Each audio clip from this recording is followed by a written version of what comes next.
A portrait hides more than paint. It holds a chilling secret. Welcome to Eco Mysteriosa. I am your host, Avela. Tell me where you're watching from. I love connecting with you all.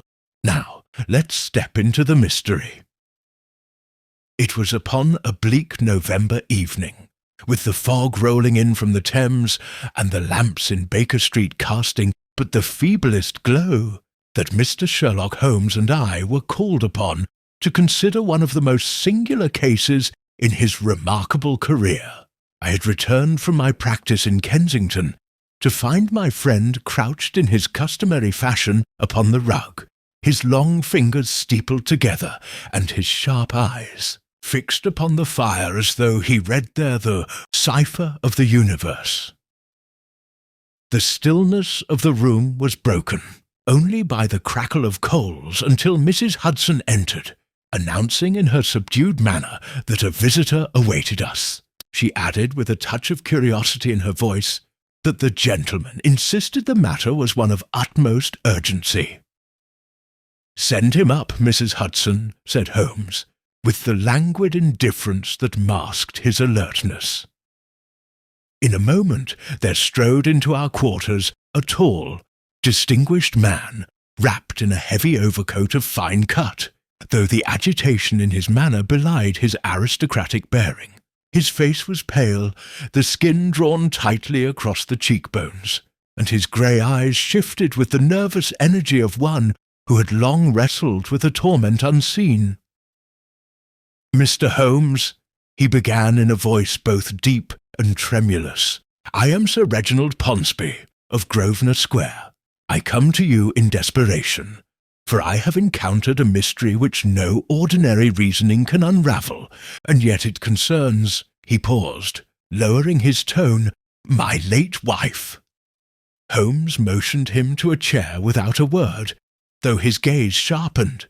I could perceive by the slight narrowing of his eyelids that some spark of curiosity had already taken hold. "You must forgive the peculiarity of my tale," continued our visitor, gripping the arms of the chair as though anchoring himself to the world. "A fortnight passed while passing through the gallery of my ancestral home. I observed that the portrait of my wife, painted in oils not 3 years ago, had undergone a most dreadful change. Her likeness is as perfect as ever, yet the expression, once serene, now conveys unmistakable terror. The eyes, gentlemen, seem to plead for help. I do not speak of an illusion. Others in the household have remarked upon it. It is as though she were trapped within the canvas." Holmes leaned forward, his voice low but precise, a portrait that alters without the touch of a brush. "Fascinating. Pray continue." Sir Reginald's hands trembled. The servant's whisper of hauntings. "I am not a superstitious man, Mr. Holmes, but 2 nights ago the gallery door was found bolted from within, and when forced open at dawn, we discovered muddy footprints upon the floor before the painting, though the windows were fastened, and no intruder was seen to enter or depart." I confess that a shiver ran down my spine at this recital, for there was in his manner no hint of melodrama, but rather the strained sincerity of a man confronted with the inexplicable. Holmes, however, betrayed no such disquiet. He rose, drew upon his pipe, and regarded our client with an expression of detached amusement. "Sir Reginald," said he, "your tale is remarkable, not for its strangeness, but for its clarity. Already I perceive at least 3 explanations, of which 2 may be dismissed upon grounds of common sense. The third, that requires proof. You may consider the matter accepted. Dr. Watson and I shall attend you at Grosvenor Square tomorrow morning." And thus, with that single declaration, Holmes set in motion the chain of events which was to reveal, in its due course, a crime most cunningly concealed beneath the semblance of the supernatural. Would you like me to continue with Section 2? The case introduction. Holmes and Watson's initial discussion with a deductive display, keeping the length and pacing consistent with Doyle's original stories. Holmes stood for a while after Sir Reginald's departure, his long fingers templed, his gaze fixed upon the reluctant flames, as if he expected them to spell the answer letter by letter. He had the air of a man who hears distant music which the rest of us must strain to catch. At last he rose, reached for his pipe, and spoke with that lazy precision which, in him, preludes activity. Mud, a patent bolt, a portrait that changes expression. These are 3 notes of a tune that has been played before in other keys. The melody is not ghostly, Watson. It is mechanical. You think, then, that the alteration of the face was contrived? I asked. Either contrived or perceived under new conditions. I will not prejudge whether the brush or the eye is at fault, but muddy footprints in a room locked from within are less accommodating to psychology. He smiled faintly. When you observed our client, you missed, I fear, his most eloquent feature. His distress. His gloves, said Holmes, driving gloves with a recent chafe at the left palm. A gentleman of Grosvenor Square does not drive himself to Baker Street unless he prefers not to be asked who brought him. Also a thread of gilt upon his cuff, frame gilt, not braid, tells me that he has handled a picture within the last 24 hours, and handled it clumsily. The household is restive. He inspects alone. Whether he fears what others will see, or fears that they will not see, remains to be determined. You are hard upon him. I am exact, returned Holmes. Exactness is kindness when one deals with danger. Note, too, the faint scent of neroli. An innocent enough essence, but odd upon a widower's coat in November. It suggests a lady somewhere within the orbit of this melancholy planet. I could not relish this hint, remembering the tremor in Sir Reginald's voice when he spoke his wife's name. Holmes waved away my protest with a flick of ash. Let us be charitable, and say that the scent is a clue to movements rather than morals. Whoever visited him last, or whoever he visited last, handled a handkerchief steeped in it. We shall file the fact and close the drawer. To open another, locked doors do not frighten me. The only truly locked door is ignorance. Make a list, Watson. A dark lantern with a shutter, a hand mirror, sealing wax, a light step-ladder, and a good length of twine. I have an experiment in view. Our evening was passed with unusual quiet. Holmes, when not pacing, took up the violin and drew from it a few capricious bars that died upon the threshold of a theme, as if the composition, like the case, refused to declare itself too soon. We supped simply, and he spoke no more of Sir Reginald. But once, as he knocked his pipe against the grate, he said, "Take your revolver. A picture may be harmless, but the hand that hangs it may not be." I slept fitfully. In my dreams, a woman's painted eyes strove against a skin of varnish, as a diver struggles beneath ice. I woke before the winter light, and found Holmes already dressed, his features clear and eager, as they always were when some knot invited his fingers. By 9, our cab had set us down at Grosvenor Square. The house, of the correct Georgian severity, presented a face as impassive as any portrait. We were admitted by an elderly butler, whose propriety might have survived the flood without a wrinkle. Sir Reginald met us in the hall. His night had written itself upon his cheeks. "You are good to come so promptly," he said. "I have forbidden the servants the gallery since your instructions by note." "You did perfectly," said Holmes. "Pray conduct us."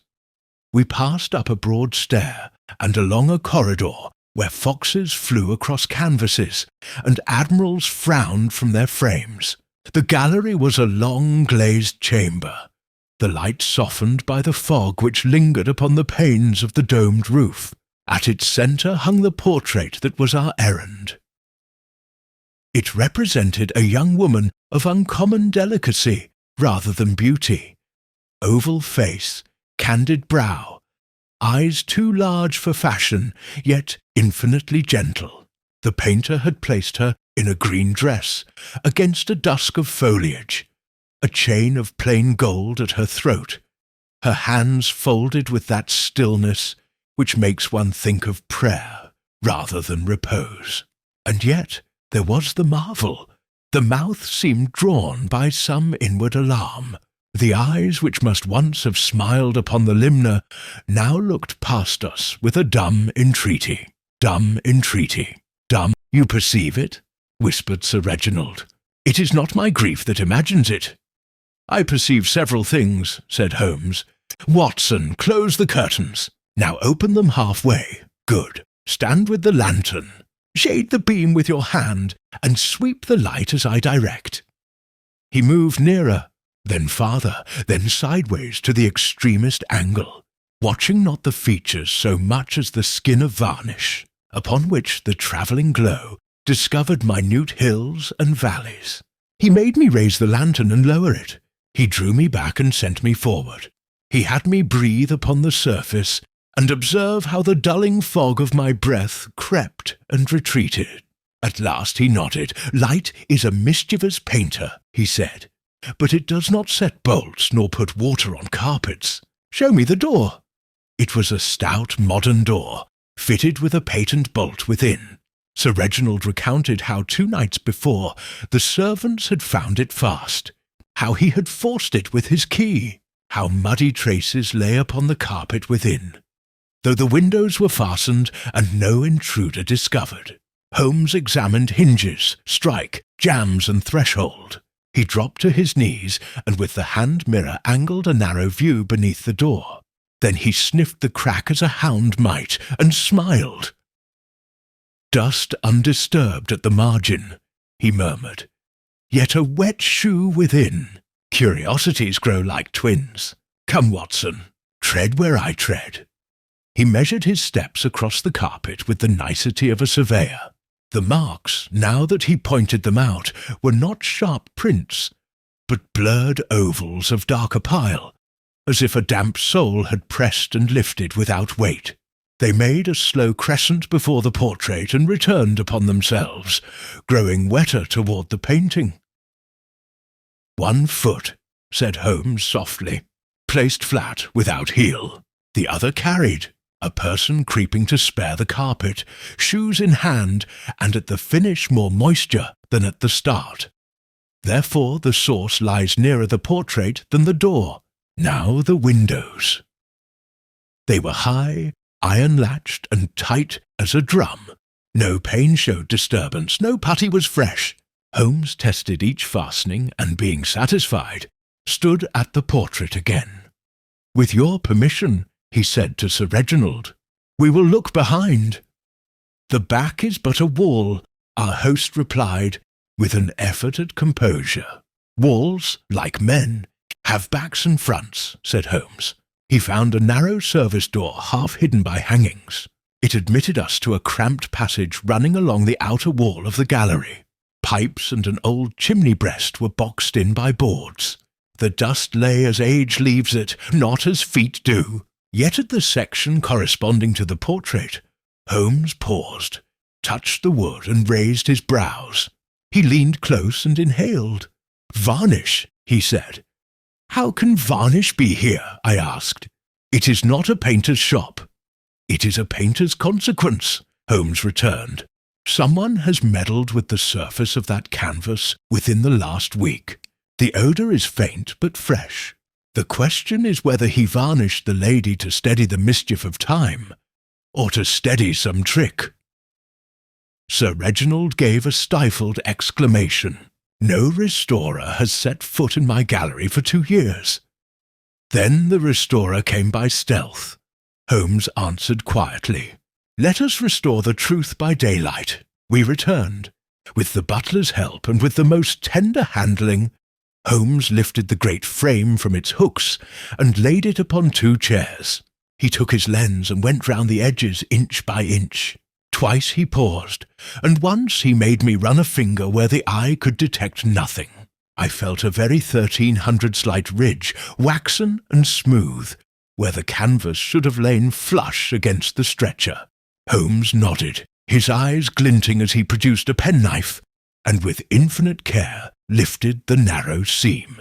A flap of tinted varnish peeled back like skin, revealing beneath not the same tranquil features, but a second mouth, faintly etched, curving in the opposite manner, drawn as if in agony. The effect was ghastly, for the artist's hand had been duplicated with uncanny skill, yet the altered layer had been so cunningly laid over the first that only light at a certain angle betrayed the trick. Sir Reginald staggered back with a cry, his hand clutching the chair for support. "You see, Watson," Holmes murmured, "terror upon serenity, an image grafted upon an image. It is not that her eyes changed, but that another pair was painted over them, and varnished thinly to appear as shadow in daylight. The brush was subtle, but not beyond exposure. This was no ghost's labour. It was a man's design, but to what purpose?" I demanded. "Why terrify the household with such an abomination?"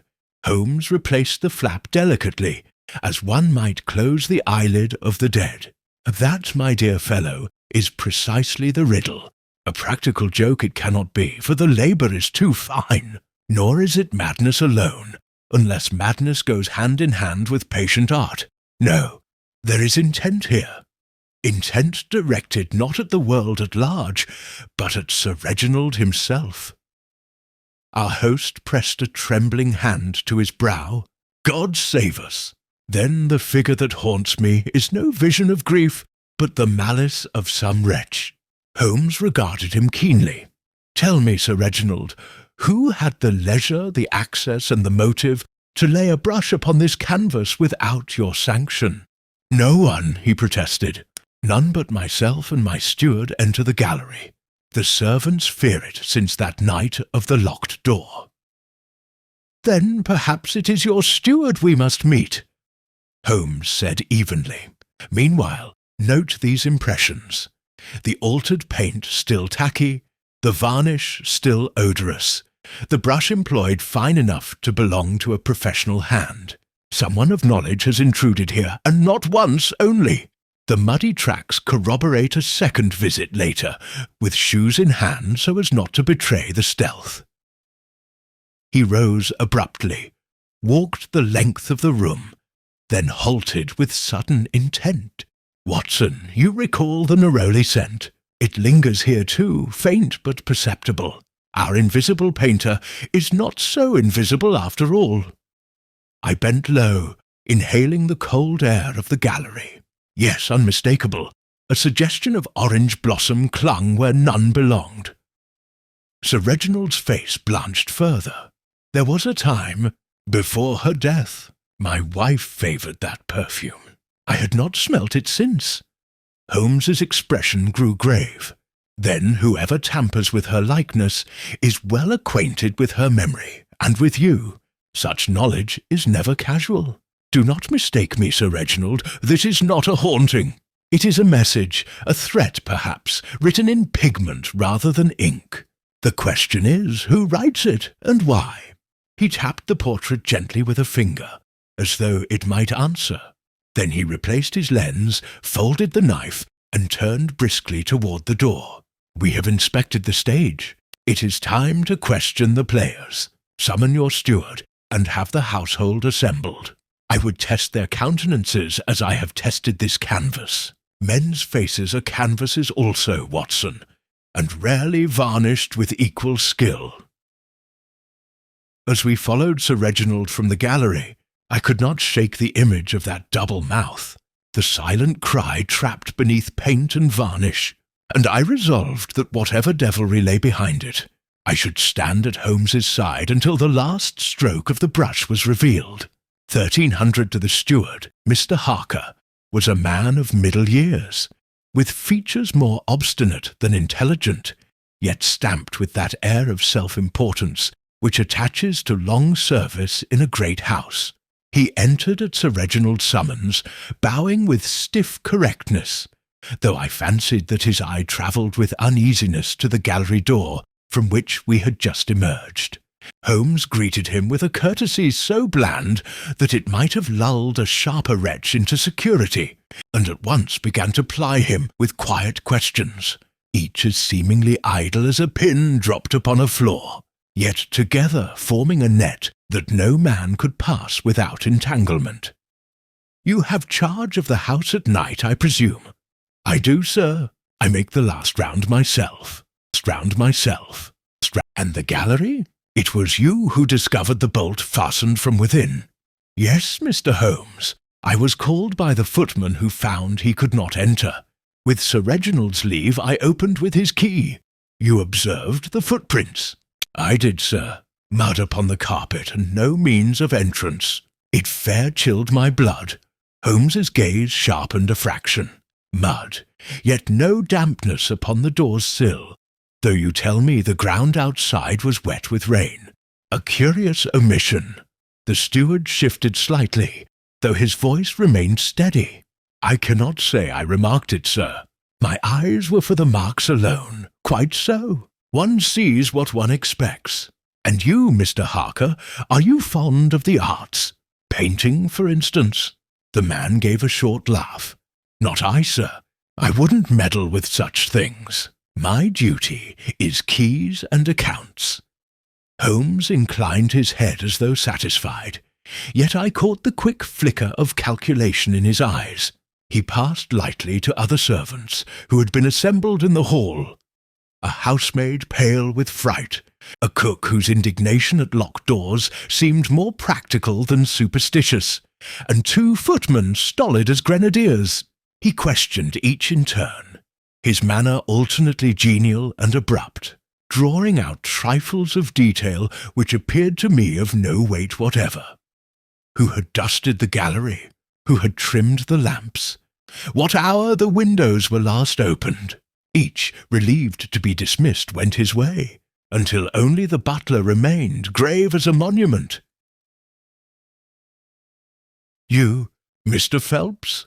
Holmes said with that sudden warmth he sometimes assumed, "have a good nose for order, I think. Tell me, what scent clings in the gallery, besides old wood and varnish?" The butler inclined his head. "Why, sir, I remarked a perfume there of late, floral, with a sharp sweetness. It put me in mind of orange blossom. I thought perhaps Sir Reginald had carried it with him." Our host shook his head, perplexed. "I have not, Phelps. My wife, yes, but never since her death." Holmes smiled almost imperceptibly. "Then you and I are agreed, Phelps, that the gallery has known a visitor unconnected with the household. That will do, thank you." When the servants had gone, Holmes paced the length of the corridor, hands behind his back, head bowed as if listening to the floorboards themselves. At last he paused before Sir Reginald. "You will pardon my plain speaking. There is someone outside your staff yet intimate with your house who has intruded here. The portrait has been altered with skill. Therefore the intruder is neither burglar nor prankster, but one who seeks to disturb you by means most personal. Consider carefully. Is there anyone in your acquaintance who would strike at your heart by the visage of your wife?" Sir Reginald's lips worked, and he seemed to struggle with words long suppressed. "There is one," he said at last, voice hoarse. "An artist, Mr. Felix Hartwell. He painted my wife's likeness. He was ever too ardent in his admiration, though I saw no harm while she lived. After her passing, he pressed me for access to the portrait, claiming he must retouch his work. He forbade it.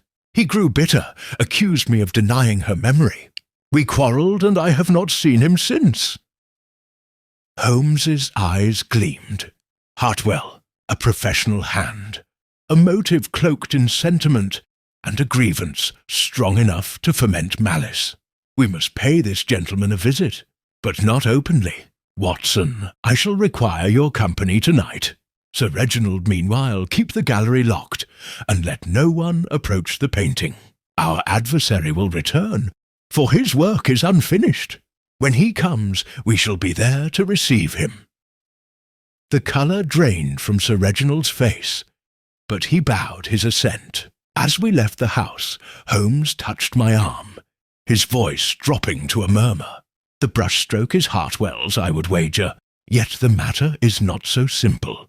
There is more here than wounded vanity. A hand that alters the dead woman's smile into terror seeks not only to wound, but to warn. The question, Watson, is warn of what?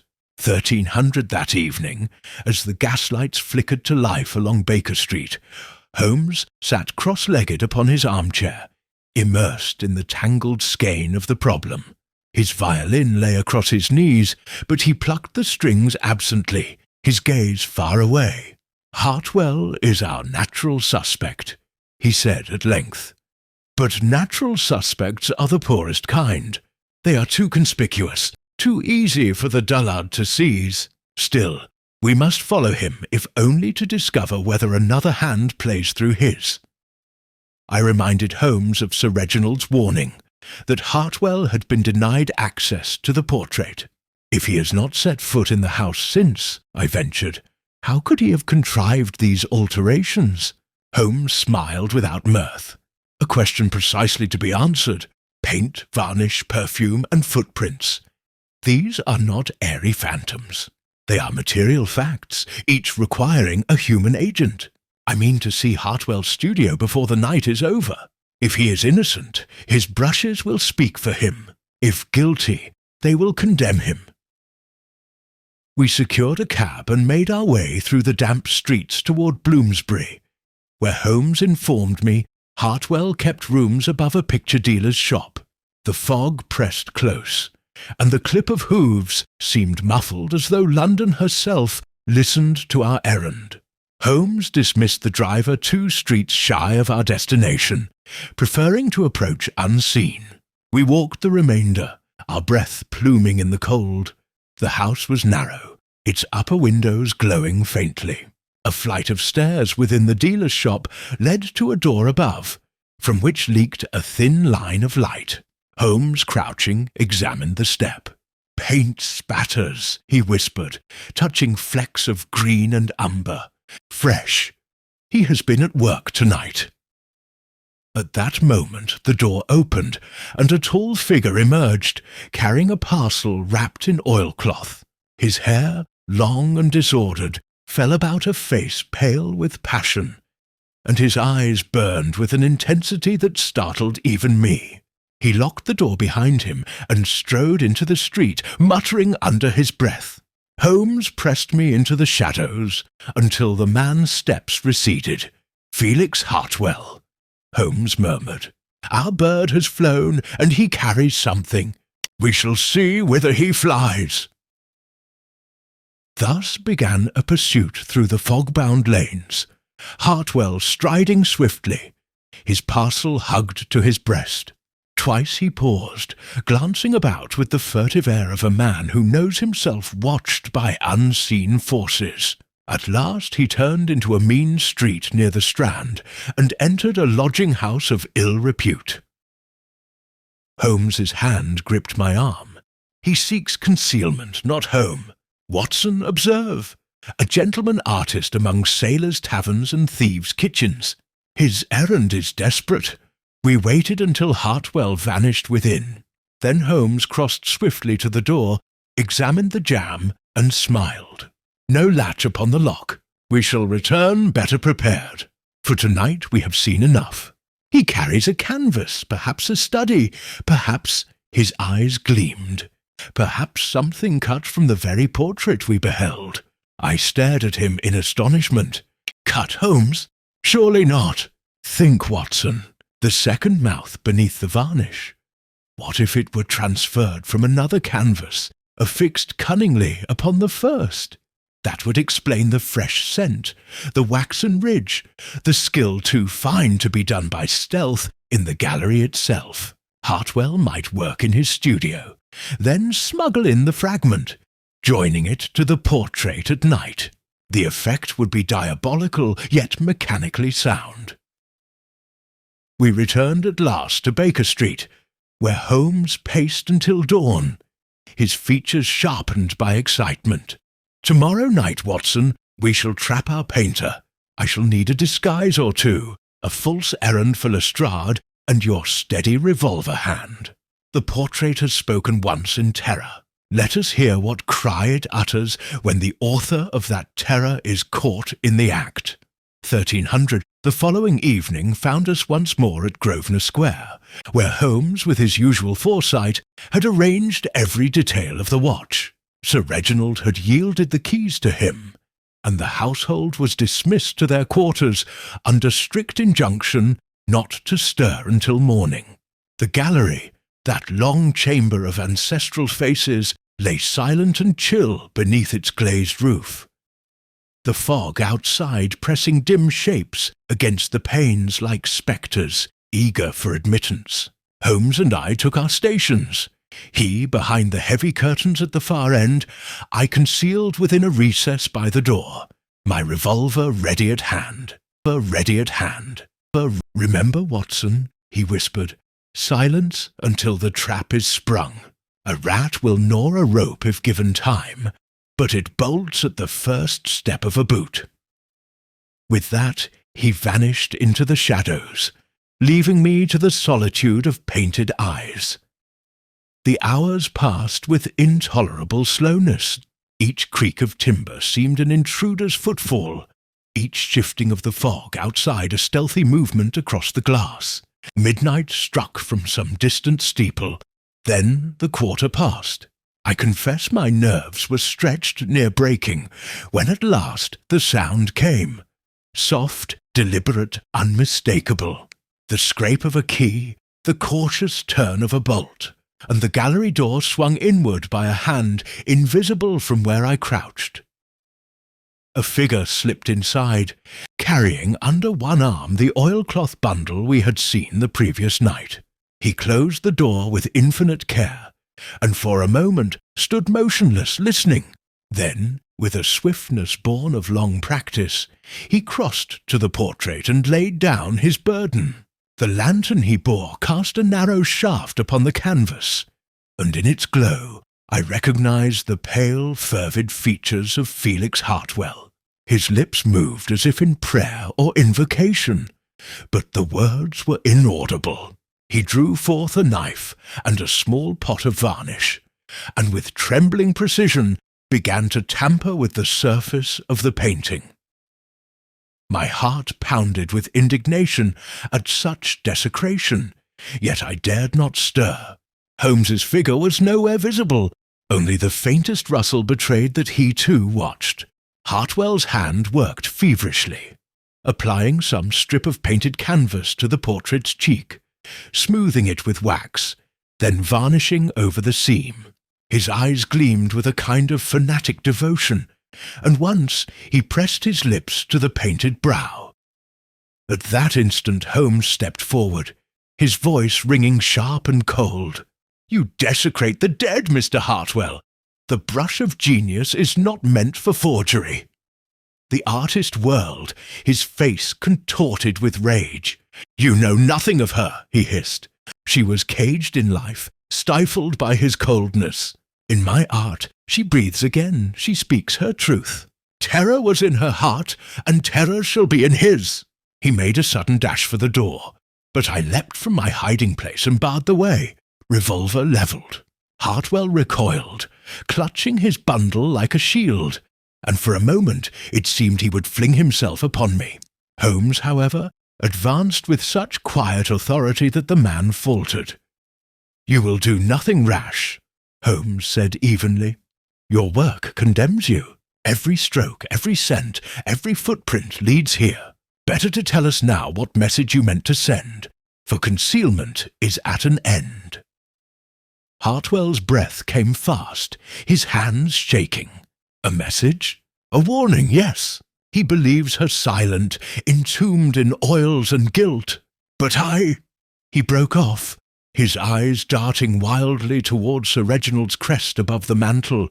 then back to the portrait as though torn between love and madness. "Ask him," he muttered fiercely. "Ask your noble patron why her eyes plead so. I but gave form to what already cried out from the grave." Before Holmes could press him further, the sound of hurried feet echoed from the corridor. Sir Reginald himself burst into the gallery, a candle in hand, his face pale with both fear and wrath. At sight of Hartwell, he uttered a cry, half anger, half despair. Holmes raised a hand for silence, but the two men stood glaring at one another, the portrait between them, the air thick with secrets not yet spoken. For 1300 for a space no one spoke, and the only sound was the faint hiss of the candle Sir Reginald clutched, its flame quivering as though it too partook of the tension. Hartwell's chest heaved, his fingers clenching the oilcloth parcel, while Sir Reginald's eyes burned with a loathing that seemed scarcely held in check by civility. Holmes alone appeared composed, his figure calm and erect between them, the very stillness of judgment. "It appears, Sir Reginald," Holmes said quietly, "that Mr. Hartwell has taken great pains to communicate something to you, though in a manner more theatrical than lawful. Before you call for constables, might it not be well to hear what he has to say?" "I will hear no more of this madman's ravings," Sir Reginald answered hoarsely. "He desecrates my wife's likeness, profanes her memory." "Her memory," Hartwell broke in, his voice quivering with passion, "was profaned long before my hand touched that canvas. She withered in your house, Sir Reginald, a flower starved of light. She confided in me, yes. She sought my ear when her own husband was stone. Do you deny it? Do you deny she feared you?" Sir Reginald staggered as though struck. His lips moved, but no sound emerged. His face, rigid with suppressed emotion, betrayed both fury and something darker, a shadow of dread. I looked at Holmes, who observed keenly, yet gave no outward sign of judgment. "You speak of fear," Holmes said at length, his tone deliberate. "Fear is a strong word. What proof have you, Mr. Hartwell, that Lady Ponsonby trembled in her own house?" Hartwell drew himself up with a strange dignity. "Her letters. She entrusted them to me, fearful they might be destroyed if discovered. I kept them safe, and when she died, so suddenly, so inexplicably, I swore that truth should not be buried with her. The portrait was my weapon, the only means to force him to confront what he silenced. I painted her terror, for terror was her last companion." A chill stole over me as I listened. The man's eyes blazed with conviction, and his words, though born of passion, carried a terrible ring of sincerity. Sir Reginald, meanwhile, had sunk into a chair, the candle dripping wax upon his trembling hand. "Letters," Holmes repeated softly. "Where are they now?" Hartwell clutched the parcel tighter. Here, her words, her voice, preserved against his tyranny. I would have the world see what he did not wish it to see, that her marriage was a prison, her death no accident of frailty, but the consequence of despair. Sir Reginald sprang to his feet, his face livid. "Lies, every word lies. She was delicate of health, yes, but cherished, honoured. How dare you slander her name with your delusions?" Holmes raised his hand. "Gentlemen, truth has a way of emerging when falsehood contends with it. Mr. Hartwell, you will place those letters in my keeping. Sir Reginald, you will restrain yourself until I have examined them. Only then shall justice, whether to the living or to the dead, be served." For a moment I feared Hartwell would resist, but something in Holmes's voice compelled obedience. With visible reluctance, he unwrapped the oilcloth, revealing not only brushes and a pot of varnish, but also a sheaf of folded papers, yellowed and fragile. Holmes took them with the reverence one accords to relics, slipping them into his coat. "Now," he said, "the constable may be summoned, but not to bear away a madman, as you suppose, Sir Reginald. Rather, to ensure that these documents are secured until their truth is ascertained. You see, Watson, the portrait was not merely art corrupted, but a cipher, a desperate attempt to speak from silence. Whether that voice accuses or absolves, we shall soon know." The gallery seemed colder as Holmes spoke, and I could not shake the conviction that beneath the painted surface of that gentle face lay secrets darker than either man wished to confess. 1300 Holmes wasted no moment in idle speech, but beckoned me to accompany him back to Baker Street. Leaving Sir Reginald and Hartwell in uneasy truce under the butler's watchful eye, once in the cab, he drew forth the bundle of letters and held them carefully in his lap, his expression one of grave absorption. "We stand upon a knife's edge, Watson," he murmured. "If these prove authentic, they may illuminate a chamber of the past long kept dark. If forged, they are the tool of vengeance. Either way, they are the key."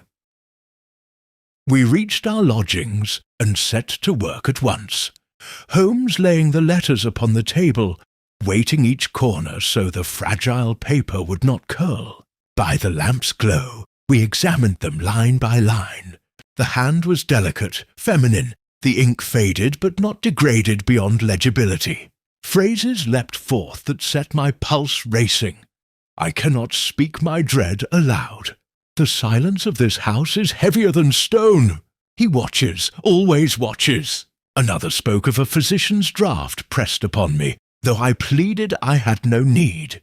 Holmes read without comment, his keen eyes missing no stroke, while I felt as though the dead woman herself whispered from beyond the grave, beyond the grave, beyond. At last Holmes leaned back, steepling his fingers. The script is consistent, the paper and ink of proper age, the tone too intimate to be mere invention. Unless Hartwell possesses both skill and wickedness enough to counterfeit so personal a voice, I incline to believe in their genuineness. And yet, Watson, he tapped one letter thoughtfully, note how each complaint is vague, couched in tremulous suggestion rather than fact. There is dread, yes, but of what? Watchfulness, but no deed named. A draught administered, but not specified. These are shadows without substance. I could not deny the truth of his reasoning, though my heart recoiled at it. But if she feared Holmes, does not that speak volumes? Fear unreasoned is still fear endured. True, he replied, but a court of law demands more than sentiment. We must distinguish between the cry of an unhappy heart and the accusation of a wronged woman. One condemns a husband's manner, the other his life. He rose and paced the room, the letters fluttering faintly in the draught of his movement. This Hartwell intrigues me. His passion is undeniable, his artifice ingenious. But is he a lover avenging the slighted dead, or a fanatic shaping her memory to his grievance? Until I know, I withhold judgment. He halted abruptly. We must test Sir Reginald. Tomorrow I shall confront him with the letters, not to accuse, but to observe. A man betrays himself not when charged, but when he thinks the net draws close. I slept little that night, haunted by Lady Ponsonby's spectral phrases. By morning Holmes was already dressed, his manner brisk with purpose. We returned to Grosvenor Square, where Sir Reginald received us with a countenance composed yet strained, as though every nerve lay taut beneath a veneer of courtesy. Hartwell had been removed under guard, protesting his mission of truth to the last. Holmes seated himself opposite our host, laid the letters before him, and said evenly, "These were entrusted to Hartwell. He swears they are your late wife's hand. I ask only that you read them and tell me, are they hers?" Sir Reginald's hand trembled as he turned the pages. His eyes moved swiftly, his lips tightening with each line. At length he cast them down with a gesture of loathing. Yes, the hand is hers. But the words, Watson, you are a physician. You know how weakness clouds the mind. She was prone to fancies, to melancholy humours. To twist those vapours into charges is monstrous. Holmes watched him intently. Every flicker of brow and mouth weighed like evidence. You do not deny the possibility that she wrote under distress? I deny that she was ever in danger, Sir Reginald answered, his voice rising. She was cherished, guarded, perhaps too closely if you insist, but never harmed. These letters are the fruit of sickly nerves, and of a meddler who fed them for his own vanity. Holmes inclined his head as though the words had confirmed some private thought. He gathered the letters, replaced them in his coat, and said only, "Very well, Sir Reginald. Then we must let evidence beyond ink decide the matter. The portrait is not done with us yet." 1300 Holmes requested that the gallery be opened once more, and though Sir Reginald protested that the very sight of the portrait filled him with anguish, he complied, leading us along the corridor with heavy steps. The long chamber greeted us in the same mournful hush, the lady's painted eyes gazing forth with that imploring terror which seemed to drain the warmth from the air. Holmes approached the canvas with renewed intensity, his lens in hand while I remained at his side, notebook ready though, scarcely understanding the significance of what he observed. "See here, Watson," he murmured, indicating the lower edge of the frame, the seam where Hartwell's patch was affixed. "Note how the fibres differ from the main weave. That tells us his method was indeed one of grafting. But there is more. Do you perceive this faint blistering beneath the varnish, like bubbles upon cooled glass? That betrays the use of heat. He softened the surface to blend the addition. Such a procedure could not be attempted within minutes. It required a deliberate operation, repeated visits, and privacy in this very room." Sir Reginald gave an impatient cry. "Then he is guilty beyond question. What further need have we of proof?" Holmes's eyes, however, did not leave the painting. "Proof, yes, but of what crime? To tamper with a canvas is not felony in the eyes of the law, though it may be outrage to the heart. Yet consider, why go to such perilous lengths if his sole object was to torment you? He might have confronted you openly with those letters, spared himself this elaborate masquerade. No, Sir Reginald, Hartwell had another purpose, one which the portrait itself conceals." With sudden decision, Holmes seized the small knife from his pocket and, despite Sir Reginald's protest, cut delicately along the ridge where patch joined canvas. A sliver of painted cloth peeled back, and beneath, not the woman's face this time, but a slip of paper, yellowed and brittle, lay pressed between canvas and stretcher. Holmes extracted it with infinite care, and unfolded it under the dim light. It was a note, written in the same fine hand as the letters, though shorter, hurried, and blotched with ink.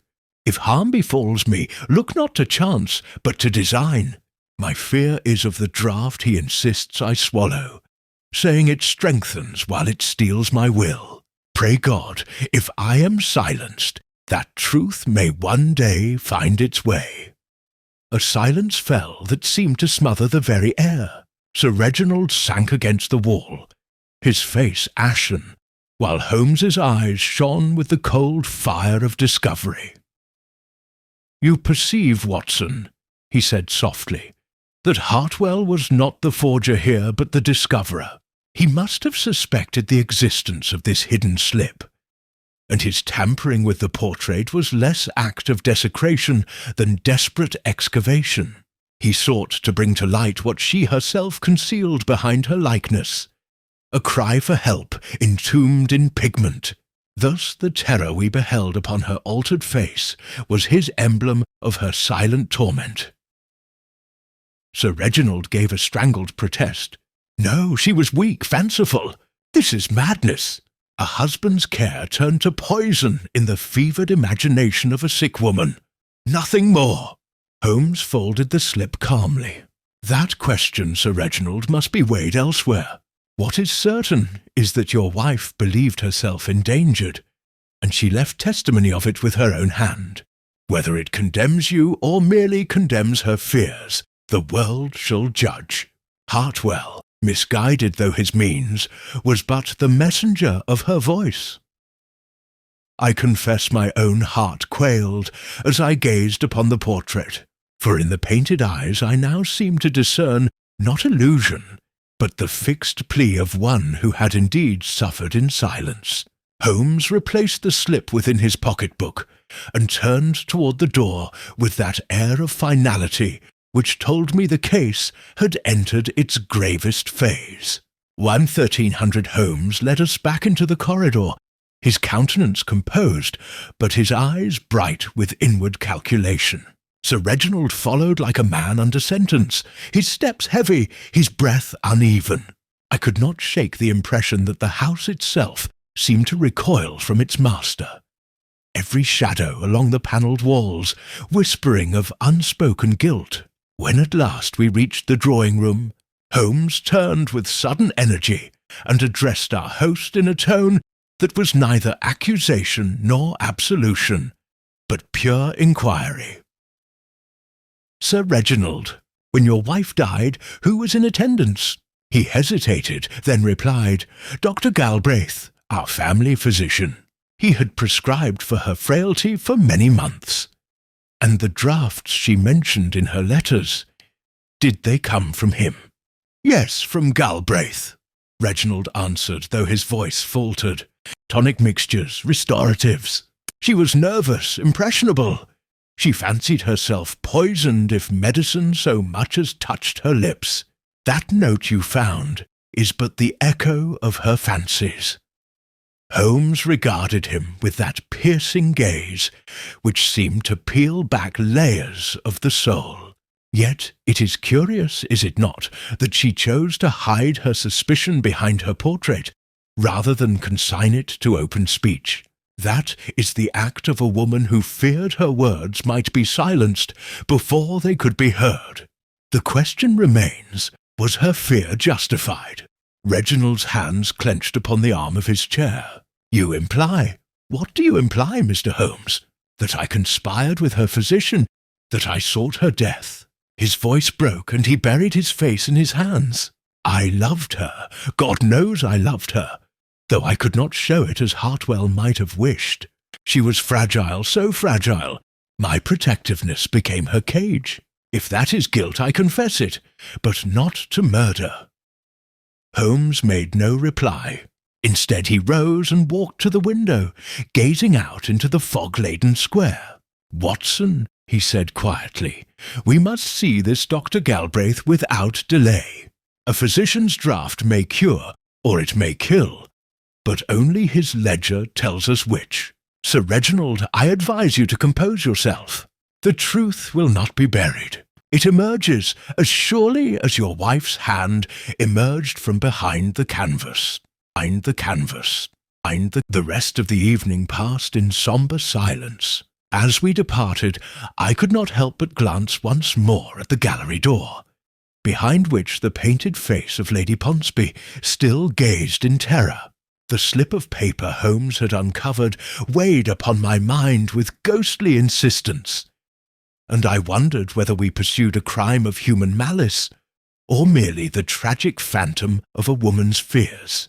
Holmes, however, gave me no clue to his own judgment.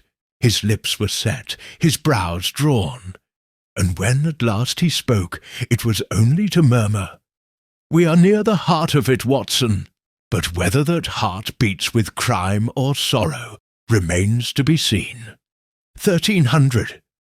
The following morning, Holmes and I set out across the city, the November fog still hanging low over the river like a veil reluctant to lift. Our cab deposited us before a respectable house in Harley Street, where brass plates proclaimed the presence of many physicians.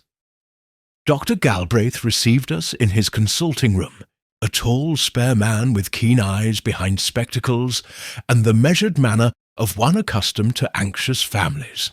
Holmes wasted no time in civility, but explained, with a frankness that startled the physician, that we sought clarity regarding the late Lady Ponsby's treatment.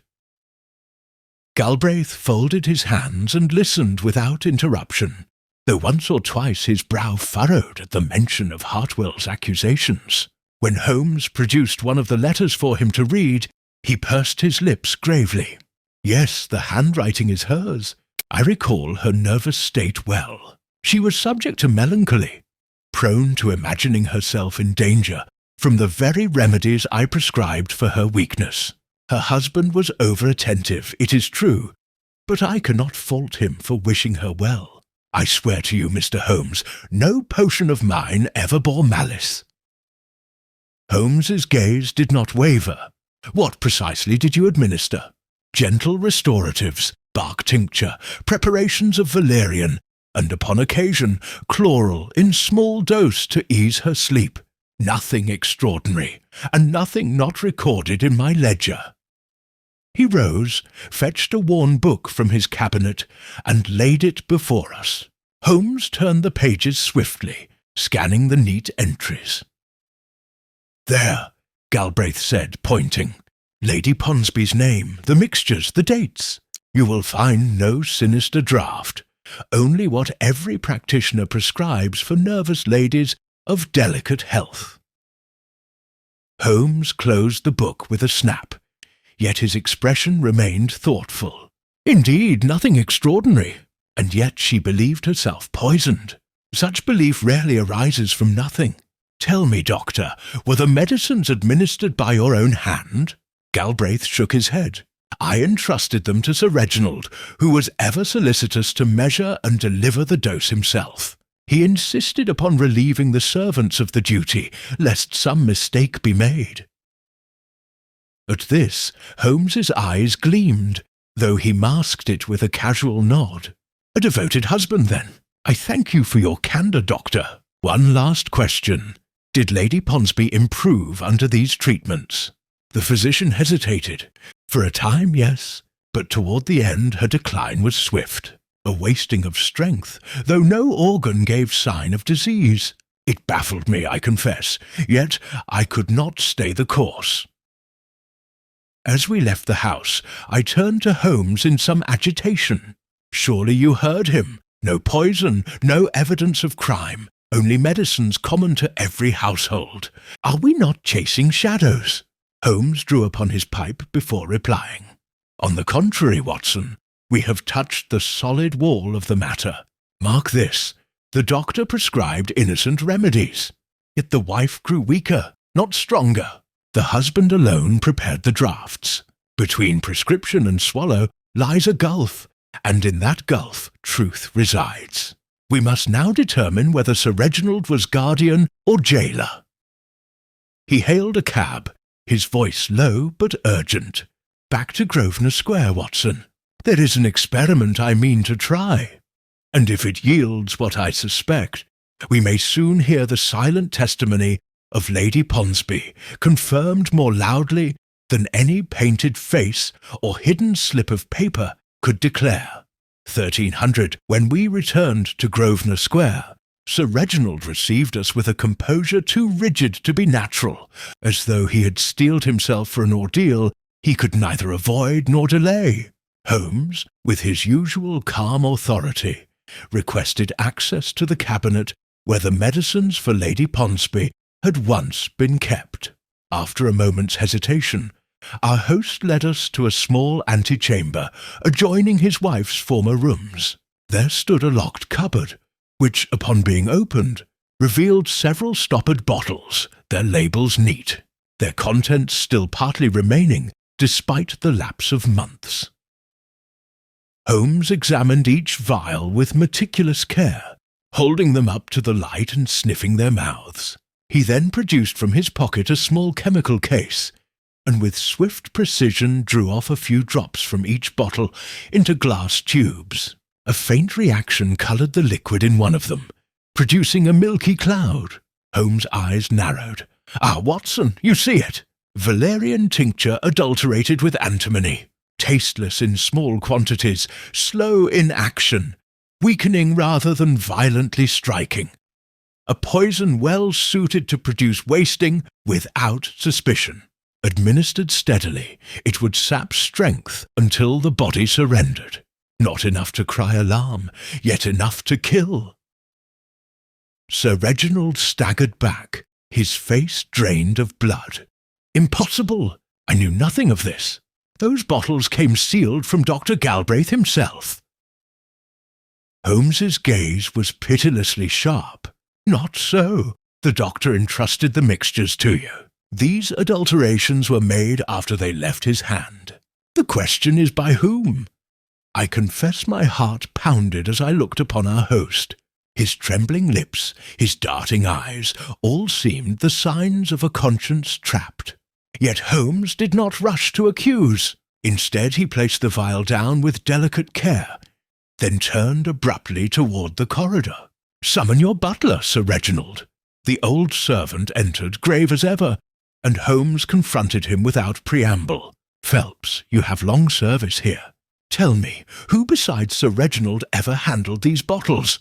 The butler's brows knitted, and he answered slowly, "It was not I, sir, nor the maids. His lordship himself measured each dose. Only once did I see another touch them. Mr. Harker, the steward. He was sent for the cabinet key at his lordship's bidding, and I remember it, for Lady Ponsonby grew worse thereafter." A silence followed, heavy as lead. Holmes's eyes flashed with that fierce triumph, which comes only when the last piece falls into place. "So the hand is not yours, Sir Reginald, though you gave opportunity. The steward, Mr. Harker, he who claimed no knowledge of art, yet bore varnish on his sleeve, who spoke of locked doors, yet trembled when I pressed him. Watson, we must have him brought here at once." Sir Reginald, pale but resolute, rang for the man. When Harker entered, his insolent mask faltered beneath Holmes's gaze. The great detective stepped forward, vial in hand. "This, sir, is the voice of Lady Ponsonby, clearer than any letter. You mingled antimony with her draughts. You tampered with her portrait to conceal and later to unearth her warning. Will you deny it, knowing I can prove it?" Harker's face worked, then hardened with desperate defiance. "Prove what you will. She was weak, and the world is better rid of weaklings. But I took my orders from—" He broke off, biting his lip, eyes flashing toward his master. Holmes lifted a hand sharply. "Enough! That slip condemns you more surely than any witness. Scotland Yard shall have you before nightfall. Whether you acted alone or under another's instigation, justice will decide. For now, Watson, the woman in the portrait may rest, her silence broken at last." Sir Reginald swayed as though struck, and I, though bewildered by the steward's half-spoken words, could not but feel the dreadful weight of truth pressing closer. With Holmes poised to spring the final snare, 1300 Harker's words hung in the air like smoke from a discharged pistol, half-formed yet heavy with menace. His eyes, narrowed with sullen defiance, shifted once more toward Sir Reginald, who stood rigid, his face pallid, his jaw clenched as if to silence a cry.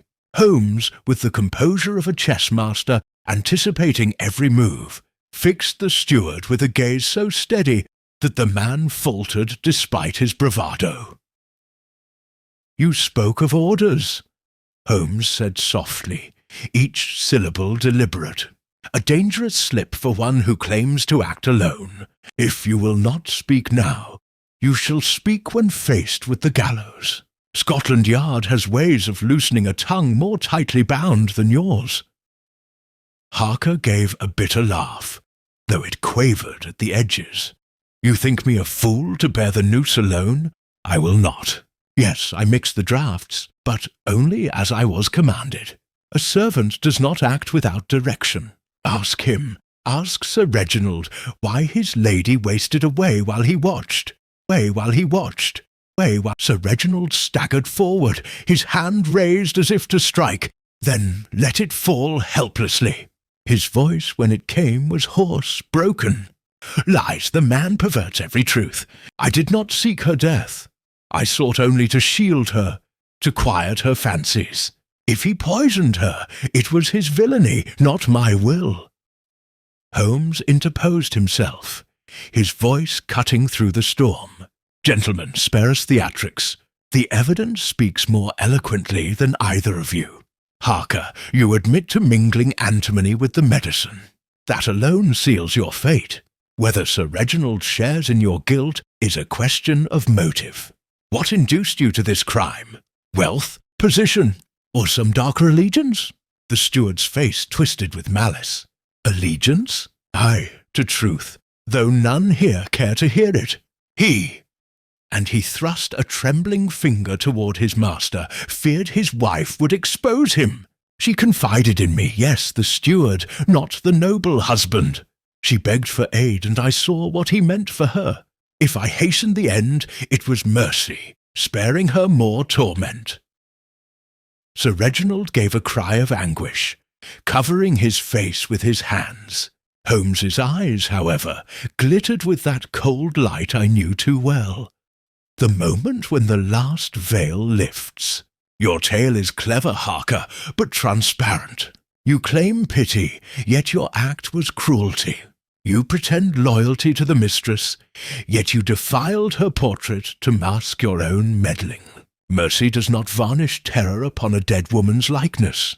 No, Watson, here we see the hand of a man who sought power, who thought that by removing the lady and keeping her letters, he might hold influence over the master.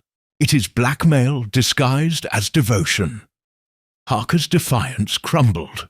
His shoulders sagged, and he spat upon the floor. "Think what you will. You cannot prove whose will guided mine." Holmes stepped back, his expression unreadable.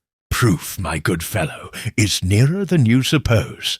When the Yard examines these bottles and compares the handwriting of those letters with the inventories you kept as steward, we shall see whose pen, as well as whose hand, betrayed Lady Ponsonby. Until then, your protest is but the writhing of a fish already netted." At that moment Lestrade himself was announced, having been summoned by Holmes's earlier note. With efficient brevity, Holmes delivered the facts, the vials, and the steward into his custody. Harker, snarling like a trapped beast, was led away, while Sir Reginald collapsed into his chair, his features drawn, his body trembling as though every nerve had been scoured raw. When the door closed upon the Yard men, Holmes stood in silence for a long minute, then spoke, his tone grave rather than triumphant. "Watson, the case has reached its pivot, yet not its conclusion. The steward's guilt is plain, but whether he acted by his own design or under subtle encouragement is the shadow that remains. Until it is dispelled, Lady Ponsonby's painted eyes will not rest, nor shall I." 1300 Sir Reginald lifted his head at last, his face haggard in the lamplight, and for the first time since our acquaintance with him, I perceived not hauteur, but a dreadful weariness, as though years of repression had cracked in an instant. "Mr. Holmes," he said faintly, "you have stripped me bare before my own household. Do you too believe that I willed her death?" Holmes regarded him steadily, his hands clasped behind his back. "I believe only in evidence, Sir Reginald, and the evidence is not yet complete. Harker's confession damns himself. But his attempt to involve you may be the last act of a desperate man. Still, you must see how your own conduct, your secrecy, your insistence on administering every draft furnished the opportunity he required. The law may not condemn you, but your conscience must judge whether you erred in vigilance." The baronet's eyes filled, though no tear fell. If I erred, it was through love made cruel by fear. She was fragile. I thought to shield her from servants' gossip, from careless hands. Yet all I did was imprison her until she trusted others more than me." He pressed his temples with trembling fingers. Had she turned to Hartwell, to Harker? God help me, I drove her to it. Holmes inclined his head, neither absolving nor condemning, but storing away every syllable, as one stores coins to be weighed later. "The truth, Sir Reginald, lies not in sentiment, but in fact. We have discovered poison, a hidden note, and a steward whose tale shifts like sand. Yet there is one more piece to seek. Lady Ponsonby's personal effects, letters, journals, trifles, where are they kept?" "In a casket," Sir Reginald replied after a pause. "Locked within her chamber since the day she died. I could not bring myself to open it." Holmes's eyes gleamed. "Then tonight, with your permission, we shall. The dead often speak more plainly through what they left unsaid than through the whispers others put in their mouths." He rose, and together we ascended the great staircase to the rooms once occupied by the late lady. They lay preserved in ghostly order, as though awaiting her return. The dressing-table with its silver-backed brushes, the faint trace of perfume still clinging to the air, the curtains drawn as she had left them. Sir Reginald unlocked the casket with a shaking hand and withdrew, unable to remain. Holmes and I bent over its contents. Inside lay the relics of a gentlewoman's daily life. Embroidered handkerchiefs, letters from friends, a small diary bound in blue. Holmes turned the pages with delicate care. Most were trifles, appointments, visits, remarks on weather, until near the end we found entries darker in tone. The draft oppresses me. I grow weaker. He insists it is for my good, yet I dread it. Another, written in a trembling hand, read, "I confided in Harker, who seems kind. He promised to watch over me if I should falter. Reginald means well, but he does not hear my fear." Holmes's lips thinned. So, her trust shifted to the steward, who in turn exploited it. This corroborates what we suspected, that Harker posed as protector even while hastening her decline. But observe, there is no word of malice from Sir Reginald, only silence where affection should be, neglect perhaps, but not design. He closed the diary with finality. "Watson, we approach the endgame. The steward sought leverage, the artist sought truth, the husband sought control, and the wife sought release. The portrait was but the stage upon which these forces contended. Tomorrow we shall place the matter before Lestrade, and then, Sir Reginald, you must reconcile with the verdict of both justice and memory." As we left that chamber, I could not but glance back at the untouched bed and the little book upon the table. It seemed to me the faintest sigh lingered there, as though the woman herself approved that her hidden voice at last found audience. Holmes, however, strode on with unrelenting purpose, already weaving the strands into the final knot. 1300 the following afternoon, we assembled in Sir Reginald's drawing-room, Lestrade in attendance, Hartwell brought under guard, and the baronet himself pale yet resolute. Holmes stood before the hearth, the faintest wisp of smoke curling from his pipe, and when silence had settled, he began his account with that calm clarity which transformed confusion into inevitability. "Gentlemen, the matter is at an end. Lady Ponsonby's death, though long cloaked in ambiguity, may now be traced with precision. The steward, Harker, stands revealed as the principal culprit. It was he who adulterated the drafts with antimony, exploiting the trust placed in Sir Reginald's private administration. By degrees he sapped her strength, intending her decline to appear natural. His motive was twofold: resentment at his subordinate station, and the hope of wielding power over his master through possession of her private letters. His attempt to disguise this plot under the guise of devotion was but another act of manipulation. Harker muttered an oath, but Lestrade silenced him with a glance. Holmes continued, his voice firm. The tampering with the portrait was no idle trick, but a desperate stratagem. Hartwell, suspecting foul play, yet denied access, sought to force revelation by altering the canvas, to embody in pigment the terror he believed haunted her last days. Though his method was misguided, his intent was not criminal but born of grief. The discovery of her hidden note behind the canvas vindicates him. The true desecration lay not in his brush, but in the steward's hand that hastened her end. He turned now to Sir Reginald, whose eyes were fixed upon the carpet. As for you, Sir Reginald, your guilt is of another kind. You did not poison your wife, yet your jealous vigilance isolated her, leaving her vulnerable to those who professed sympathy. In your determination to guard her from imagined harm, you unwittingly delivered her into the very grasp of it. That is an error the law cannot punish, but conscience may. A heavy silence followed, broken only by the crackle of the fire. Sir Reginald at last raised his head, his voice low and shaken. Then it is true, my blindness, my pride, cost her life as surely as his poison. May God forgive me if she cannot. Holmes inclined his head gravely.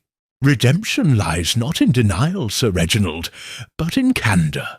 Let the world know the truth, that her voice, once silenced, may be honoured at last. Lestrade, brisk and practical, led Harker away, while Hartwell, freed from suspicion though still consumed by grief, pressed a trembling hand to his brow and departed in silence.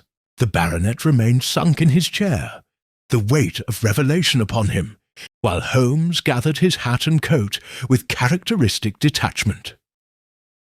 As we rode back to Baker Street through the misting rain, I ventured, "You were hard upon him." "Holmes, not hard, Watson," he replied quietly. "Exact. A man may be innocent of crime and yet guilty of blindness." Lady Ponsonby feared to speak. She entrusted her cry to canvas and page. It was our task to give that cry the echo it deserved. Now she is heard, and justice, though imperfect, is done. I looked out upon the blurred lamps of London, and felt a chill that was not wholly from the weather. Yet beside me sat Holmes, serene, aloof, already drawing upon his pipe, as though the case were but one more puzzle solved, his thoughts perhaps turning to the next enigma that awaited. And so ended the affair of the woman trapped in a portrait, leaving me with a renewed sense of awe at my friend's unerring logic, and a melancholy reflection upon the frailty of the human heart.